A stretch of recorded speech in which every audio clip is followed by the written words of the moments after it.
Hi friends, இன்றைக்கி நம்ம இந்த வீடியோவில் என்ன பார்க்க போகிறோம் அப்படின்னா, என்னுடைய வருத்தங்களை உங்ககிட்ட ஷேர் பண்ணலான் இருக்கேன்.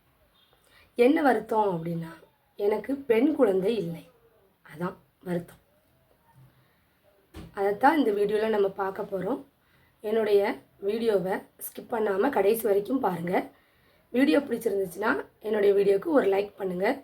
ஆல் அப்படிங்கிற பெல் பட்டனை கிளிக் பண்ணுங்கள். என்னுடைய சேனலை சப்ஸ்கிரைப் பண்ணுங்கள். அப்போ தான் நான் போடுற வீடியோ உடனுக்குடனே உங்களுக்கு நோட்டிஃபிகேஷனாக வரும். வாங்க வீடியோக்குள்ளே போகலாம்.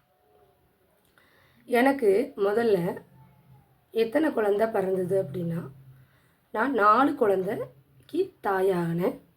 ஆனால் இருந்தது 2 குழந்தை, தவறியது 2 குழந்தை. என்ன அப்படின்னா, எனக்கு பிறந்தது எல்லாமே ஆண் குழந்தைகள். அப்போ நான் ரொம்ப சந்தோஷம், எனக்கு ஆண் குழந்தை கிடச்சிருக்கு அப்படின்ட்டு. சரி ரைட், நமக்கு ஆண் குழந்தை கிடச்சிருக்கு அப்படின்ட்டு. இப்போ என்னுடைய குழந்தைங்க வளர்ந்துட்டாங்க. இப்போ நான் ரொம்ப ஃபீல் பண்ணுற மக்களே என்னென்னா, ஒரு பெண் குழந்தை இல்லையே அப்படின்ட்டு. நம்மளுக்கு ஒரு தலைவலி, ஒரு காய்ச்சல், ஏதோ ஒரு உடம்பு சரியில்லாத சூழ்நிலையில் நான் படுத்தாலும் கூட ஒரு கிளாஸ் காப்பி வச்சு தர கூட ஒரு பெண் குழந்தை இருந்தால் வச்சு கொடுக்குமே நமக்கு அப்படின்னு ஒரு எண்ணம் எனக்கு. இப்போ எங்கள் வீட்டில் ரெண்டு குழந்தைங்க, ஆண் குழந்தை, என்னுடைய கணவர், மொத்தம் 3 ஆண் எங்கள் வீட்டில். எல்லாமே வச்ச இடத்துல அப்படியே இருக்குது மக்களே. எனக்கு ஒரு தலைவலி, ஒரு உடம்பு சரியில்லை அப்படின்னா கூட அதை நான் தான் செஞ்சு ஆகணும் அப்படிங்கிற ஒரு சூழ்நிலை. இப்போ நான் ரொம்ப வருத்தப்படுறேன் மக்களே. நம்மளுக்கு ஒரு பெண் குழந்தை இருந்தால் எப்படி இருந்திருக்கும் அப்படின்ட்டு ரொம்ப வருத்தப்படுறேன். பெண் குழந்தையை பெற்றெடுத்த பெற்றோர்லாம் ரொம்ப கொடுத்து வச்சுருக்கு வாங்க தான். நீங்கள் அன்றைக்கி பெண் குழந்தை இல்லைன்னு ரொம்ப வருத்தப்படுது. எங்கள் வீட்டுக்கார்ட்ட ஏதோ ஒரு சூழ்நிலையில் என்னங்க இதை கொஞ்சம் செய்யுங்களேன் அப்படின்னு சொன்னால் அவர் சொல்கிறாரு, அதான் உன்னை பெண் குழந்தை பெற்றுக்கிட சொன்னோம்லா, அப்படின்னு நீ எதுக்கு வேண்டான்னு சொன்னேன் அப்படின்ட்டு இப்போ என்ன கேட்குறேன்.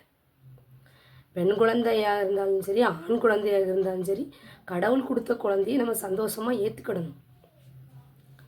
எனக்கு பிறந்தது எல்லாமே ஆண் குழந்தைகள் தான், பெண் குழந்தை பிறக்கலை.